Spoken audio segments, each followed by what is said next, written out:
Hello, my name is Willow, and today I am taking a Myers-Briggs test. I have not taken one of these since I was, I think, 19 or 20.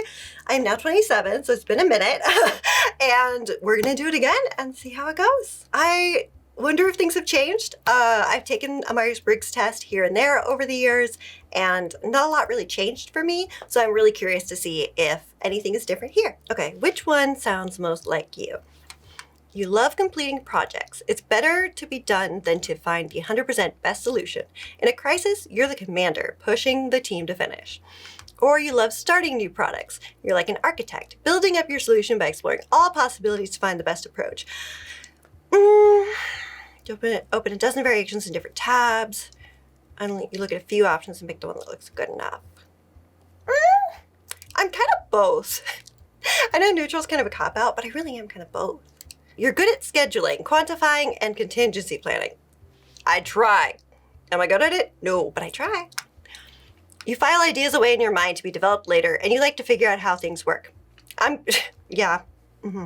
similar events you've attended, in fact, being breaking down, or there might be some hurt feelings, but the best way to ensure a successful event, assert leadership. Nope, I'm gonna go definitely on that one. I'm definitely someone that's like, you know what? Fuck it, let's figure it out. Let's just fuck around and find out, you know? You like identifying how things are different and logically classifying them.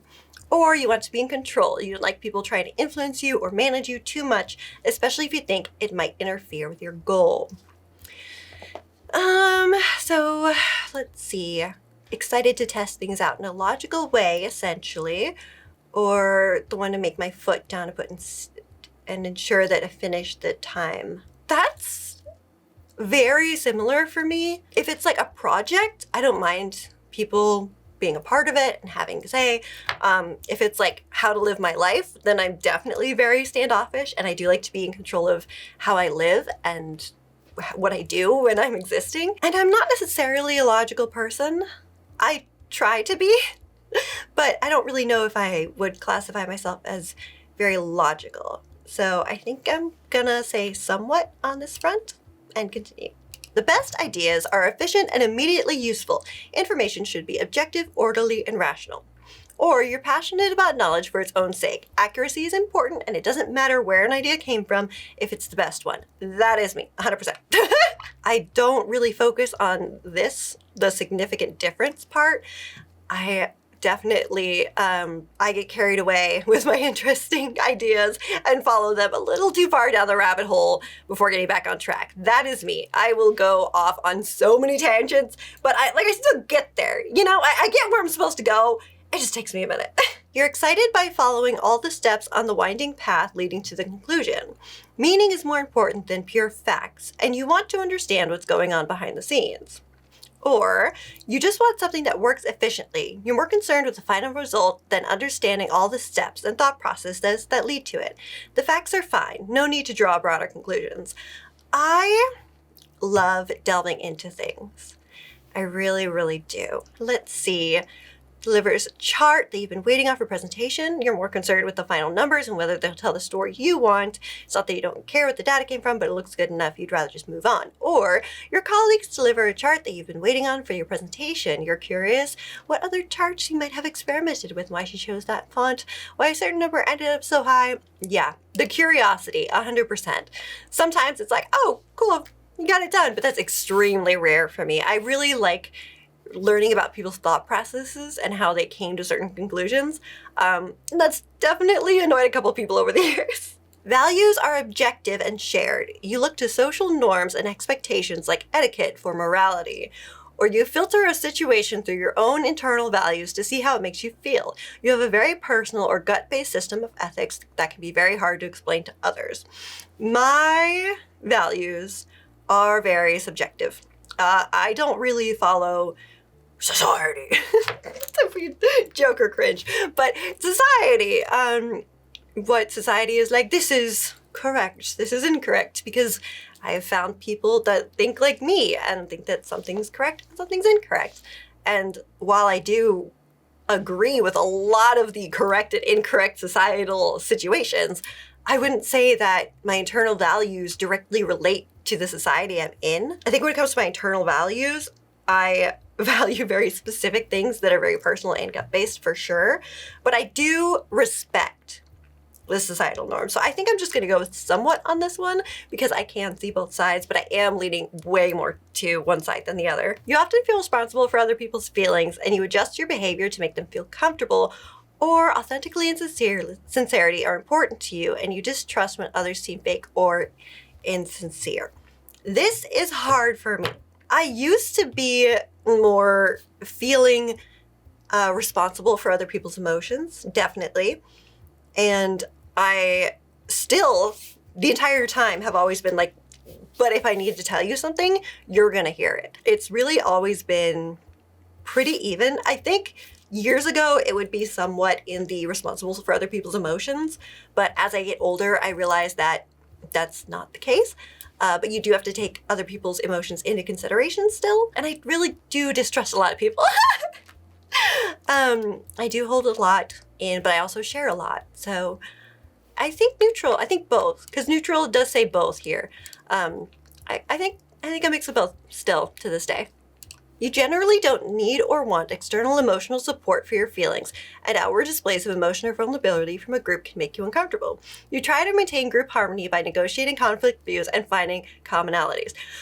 Okay, so here's the thing. I will not say that I need validation from a group, but I do say that I appreciate it. And that comes from a place of content creation, right? It comes from, in order to do content creation, you kind of have to have that mindset of, oh, people like this. I can see they like this, so it makes me want to do it more. And that's just kind of a mentality that you get into, or already have when you start to do a job like this. So I will say, though, I would much prefer to try and smooth over other people not getting along. So the idea of sitting in a circle where everyone shares something personal and then gets validation from the group sounds terrible. That is not true to me. If people aren't getting along, you often find yourself in the role of trying to smooth things over and find common ground. That is me. And it seems like a very polarizing difference, so I'm going to be very polarizing with my answer. You interpret situations more by how you feel about them emotionally or intuitively than by the objective facts that are visible to everyone else. Or you pay attention to the moral implications of actions, and you're more concerned with how things should be than how they are. Absolutely not. Absolutely not. I definitely am this kind of person. I really don't like talking about societal values and morality.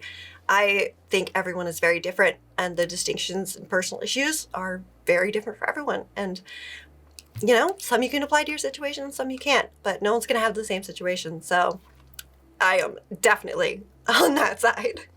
You're in tune with how things make you feel, and you're focused on self-expression and sharing your emotions through experiences or art. Or you're in tune with other people's emotions and you actively try to fulfill. You're in tune with other people's emotions and you actively try to fulfill their needs. So essentially, empath, or I guess more logically, let's see. You're very aware of how some people and experiences affect your mood and feelings. True. And you channel those feelings directly to something like art. Also true. However, you sense how other people are feeling and can't help but feel some of their energy rub off in the way attached to them. I would say I'm both. It was never like that when I was younger. It was much more, it would have been definitely on this side 100%, but I have grown a lot to really understand and feel the emotions of other people around me. I wouldn't say it's like I could just sense it, but I like learning about it, for sure. I would say it's pretty much both. I would say over the years I've kind of learned to balance it pretty well.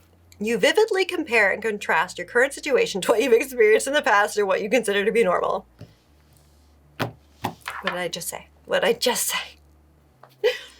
You pay attention to what's going on around you in the physical world right now.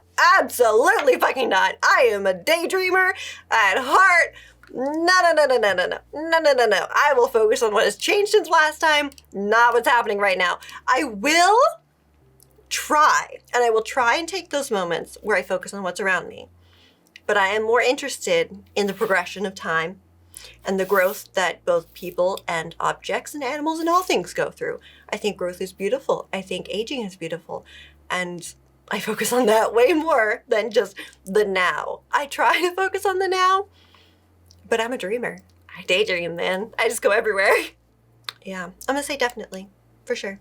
You objectively see what's there in the world around you without applying judgment, personal bias, or seeing hidden meanings. You can often see multiple sides of an issue. Or you subjectively filter new information through your previous knowledge and experiences. Historical context is important, not only to your personal past, but also traditions, procedures, and laws.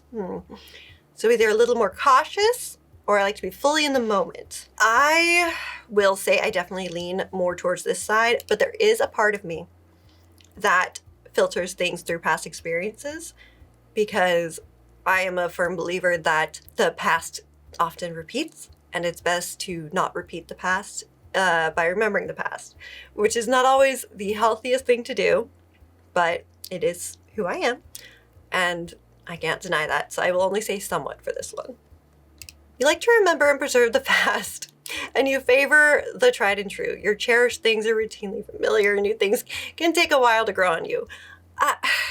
The beginning part, yes, but the new things taking a while to grow on you, no. You're observant and you follow concrete things happening around you, sights, smells, styles, trends, and what people around you are doing, including their nonverbal cues that others often miss. I'm kind of both. I don't really lean one way or the other. I have cherished things, but I don't have an issue with new things, and I really like studying people, but I also don't really follow concrete things happening around me, like concrete things. So I really do think it's kind of a mix of both, honestly. You're very in tune with your internal body sensations like pain, hunger, or thirst, or you love the physical world, whether it's admiring its beauty or experiencing new sensations. You might be a thrill seeker, fashion guru, or first responder. How are these things anywhere near the same? You could describe in detail what it feels like when your body feels a certain emotion. You're invigorated by physical stimulation, adrenaline. I don't really know how these two are related. They seem entirely different to me. I guess I'll say somewhat in this direction, because I do pay a lot of attention to the pains and other things in my body based on the injuries that I've had in the past, and medical issues that I've had in the past. I've become quite, aware of everything. And I'm not one for adrenaline, but I really like building things and like experiencing new sensations. I don't know. It's really both. It's hard to pick one or the other when they're, in my mind, completely different questions. You tend to live in the moment. You might be impulsive sometimes. This is me. You take in new information carefully to your own past. Okay. You might be impulsive sometimes, and you might need a punch, or you might need a push from the outside world to take action on something you've been meaning to do, putting off or rather focusing on you to other rules or obligations. Rules exist for a reason.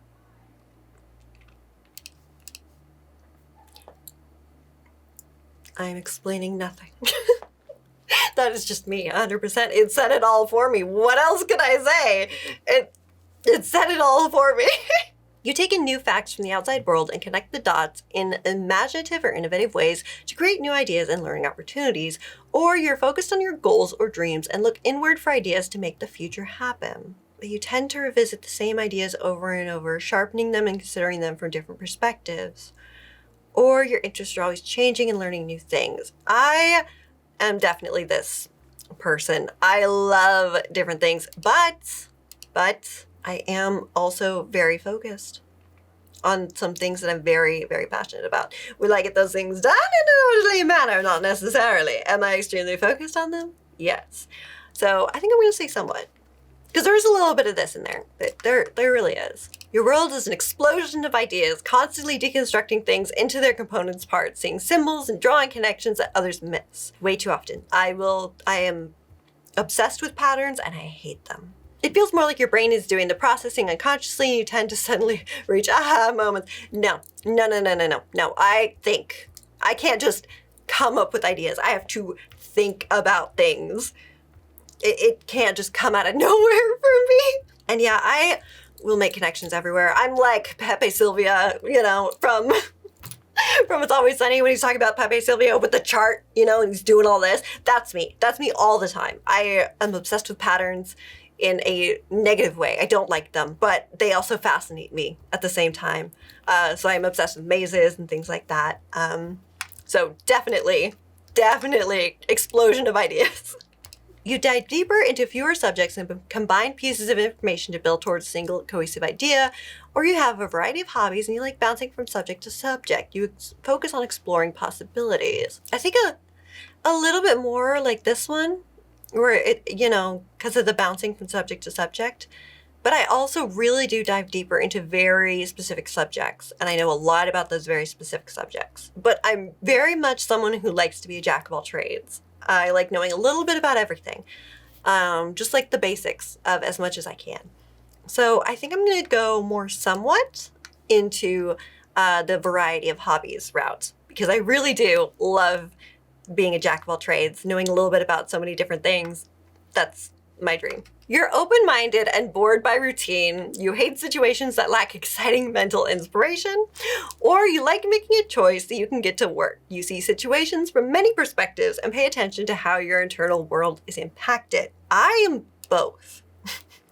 I am both. I definitely jump into situations because that's what it is, that's how it happens, or I really like to think. There is no in between here for me. I jump to conclusions too quickly, I'm sure. I'll like see something in the store and be like, oh, that's what I need. It looks like the cheapest price. It looks fine. And that's not always the best option. So I definitely jump to things like that. I really do like learning different people's point of view and different people's situations and lives. So it really is both. I can't choose one or the other here. For each of the following 4 questions, please choose one answer. Oh my God. Okay. How do you direct your energy outwards into the world, towards other people in unity, towards results and accomplishments? It's not that you're a cold person, but it's important to you to achieve outcomes and reach solutions, actually solve problems, or it's less about making sure everything operates and how you genuinely feel. So here's the thing. When I was younger, I would have chosen this one. I would have chosen the one on the right. However, I don't think like that anymore. I'm not as cold and calculated as I used to be. So I think I'm gonna have to go with that one. Because I really can't relate to this anymore, and that's really interesting. What feels authentic and aligned to your individual values? What seems most logical and rational to you? Ugh, I'm both. You feel feelings too, but you prioritize analytical thinking that feels more precise. Or this isn't a logical analysis that makes sense, but rather it feels right to you. I do think both. But I will say that I consider other people's feelings more so than I used to. So we are going to go with that. What do you most love exploring? Abstract ideas, patterns, and how things are connected, physical sensations, experience, tangible world around you via your senses. I love a good physical feeling, but I am really more of an abstract idea kind of person. I love philosophy. I love mythology. I love all of it. I love existentialism. It's just nihilism, everything. I love abstract ideas. Fantastic. I Heart Huckabees. Shout out to I Heart Huckabees. Love that movie. What do you tend to pay most attention to? That's really a play behind the scenes, whether you're talking about economy, offices, politics, or a person's emotions. Best practices, what's been proven to work before, and what trusted experts recommend. What's safe, comfortable, and reputable, or what does this really mean? Are there hidden insights to be found here that other people miss? I like innovation. And if we're talking about like, how does this fit into my goals for the future versus there's no sense in revisiting the wheel, I'm definitely an innovator than someone that's like, this works, let's do it. I always want to do something new and I want to try something different. I understand that sometimes you have to do what's working. Sometimes trying something new that you don't expect to do well is the best thing to do, in my opinion. That's just me. This is my test. You're all finished with the 4 main cognitive functions. Now to approach this from a different point of view, let's find your type family. There are 4 families, each containing 4 types with several key shared characteristics. Select one if it's clearly you, or you could pick two if you're not sure. If none of them or all of them seem right, you could leave them blank and move on. Okay, there's more options here. Let's see, traditionalist, orders, details, stability. Don't even have to read it, no. Experimenter, physicality, carpe diem. Sounds better. Idealist, people, feeling, values, yes. Conceptualizer, big picture, objective. I am here. I love exploring feelings so much. I love helping people so much. I love living with a purpose, but also doing the craziest shit just because I can. I try and be relaxed. I do get stressed. I try and be productive, but I really value autonomy and spontaneity. And yeah, I just live in the moment. I'm both. Again, I'm a dreamer. I flow. I flow a little bit through. I sound like a total flow through life, man. But I do. That's really what I do. And I really like helping people. I really just want people to smile. Because I know what it's like not to. And I don't like when people I know what it's like to not be able to smile. I know we can't always smile, and I can't make everyone smile, but if I could help, I want to help. What's your biggest weakness? Oh God, everything. Think of yourself at your worst, or when you're feeling stressed. What do you struggle with? Since this might be difficult, you can select up to 3 that seem accurate and none of them seem right. Okay. Hypersensitive and dysfunctional of feelings. You see others as weak and inferior. You disgust feelings and look down on emotional people. You're hypersensitive to criticism. I will say, I was this when I was very young. When I was in middle school, that was me. I wouldn't say I was hypersensitive to criticism, but I really didn't understand emotions, and I didn't understand people for a long time. And I have my little tattoos on my wrist, because I did learn empathy and I did learn emotions. And I'm very grateful for that fact. So I no longer see people that way anymore, and it's fine if you do. I personally am grateful that I no longer do. And you may feel grateful that you do think that way, and that's fine. But for me, I am not like that anymore. And for me, it feels good. You obsess over perfection, see things as black and white, you distrust others, make sweeping critical. No, I don't, that's not really my kind of thing. Not really my kind of people either. Depressed and unmotivated. You withdraw and feel depressed, losing energy and motivation. You feel nostalgic, emotional. No one understands you. Decide things need to be cleaned or reorganized. You become a hypochondriac. Again, when I was younger, absolutely. Now, not so much. I'm doing pretty good, actually. Paranoid and mystical. You feel flustered and afraid of ruining relationships or losing loved ones. You're confused and paranoid about misinterpreting others' words as disapproving of you. You start to see deep prophetic significance in everything. So the first one, yes. And I guess I do with the second one, because I am often confused about it. It doesn't happen as often as it used to, but perhaps. I'll click that one for now. If another one comes up that's absolutely, yeah, but perhaps. Sensitive and lonely. You feel hypersensitive, unlovable, and separated from everyone. You're more emotional than unusual, either crying or yelling. You obsess over proving minor logical points. When I was a kid, very much so. Self-critical and judgmental. You make harsh, nitpicky judgments of others. You can feel the need to take action or correct what you perceive as wrongs. You feel incompetent, but you try to bring order to the out-of-control world. Again, not really my kind of people, not really my kind of thing. Obsessed and self-indulgent. You worry that everyone is noticing something negative about you. You feel hauntingly critical of others and like the world is against you. You feel self-indulgent, seeking pleasure or danger. Then you beat yourself up about it later. Okay, here's the thing. I have anxiety. So yes, I do definitely self-indulge a lot. And that comes from genetics as well as just who I am. But I don't really feel critical of others, and I don't think the world is against me. But 2 out of 3, so I will pick that. Reckless and fearful. You feel anxious and less tolerant of the unfamiliar. You're uncharacteristically spontaneous and reckless. You can't help but imagine all the ways that catastrophe could be right around the corner. I do try and think of every possibility, including the bad ones, but I don't really feel anxious or tolerant of the unfamiliar, and not uncharacteristically spontaneous and reckless. I can be spontaneous, but I try not to be reckless with things. I was reckless when I was younger, but not so much anymore. I've kind of grown out of the recklessness part, but spontaneous still, absolutely, to this day. Okay, just to round out your results with a little more data, here's a short, more traditional personality test where you'll pick broader dimensions of more specific cognitive functions. Sounds great. Imagine that you just got home from a long day at work and you're feeling low energy, which is usually the best way to re-energize.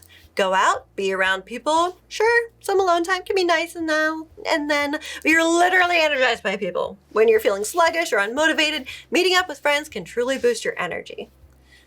Getting some alone time. Sure, hanging out with friends is great, but to truly recharge your energy, you need some solid time with no one else around. I am a total loner. I thrive in having my alone time.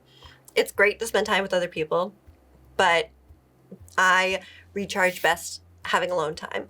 Even if it's just sitting at a cafe, drawing or reading or anything like that, it still feels like alone time. You know, as long as like no one's there that I know, it feels like alone time. And I really, really value that. It's such a nice breather when I have a moment to be alone. Don't get me wrong, I get energy from friends too, but after a long day of like this, so much socializing, I need to just go home and chill by myself, playing some video games, watching TV, doing some drawing, just relaxing. Sometimes reading, but oh my god, my eyes are usually so tired. Which way of making decisions comes most naturally to you? You probably use both of these methods, but which one do you go to first and feels most important for your personality? Lay out the pros and cons and work out what's most logical, but this doesn't mean that you're a robot without feelings. Check your gut feels or choose whatever aligns with your personal values, but this doesn't mean that you're illogical or over-emotional. This is definitely very hard for me. I always try and lay out every pro and con. I do go with my gut, but I really do try and think of every possible situation. And some people will be like, why are you thinking of like what won't happen? Like, why are you preparing for like the worst? And I'm like, I'm preparing for the best too. But I don't want to get stuck in a position where I don't think of the worst and it happens. I like being prepared, even if I'm spontaneous and unprepared. I like having the option to know that everything will be good and that I'll be good, if that makes sense. Like everything will be fine. Yeah, I'm gonna say laying out the pros and cons is a lot closer. Imagine you're walking around outside. Where does your attention tend to focus?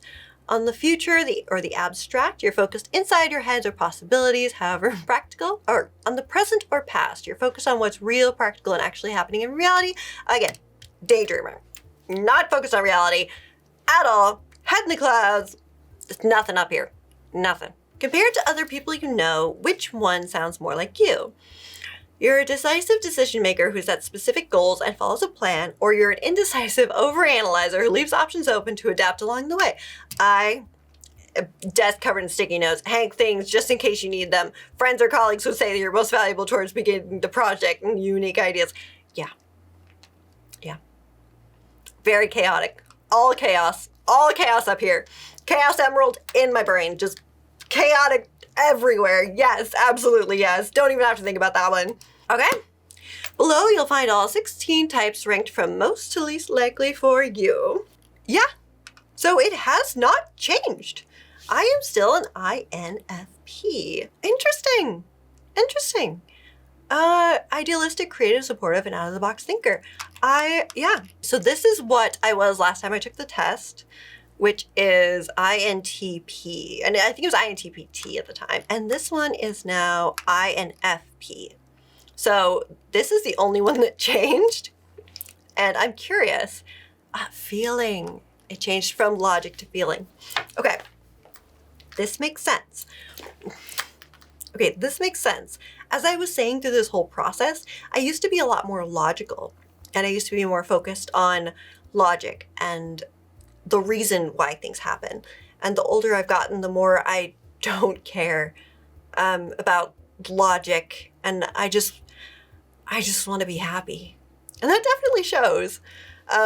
Idealistic, creative, supportive, out-of-the-box thinker, passionate about person values, emotions, living alignment. Greatest weakness, trouble with conflict and setting boundaries, self-critical and perfectionist, can get stuck in the depths of their feelings. Yeah.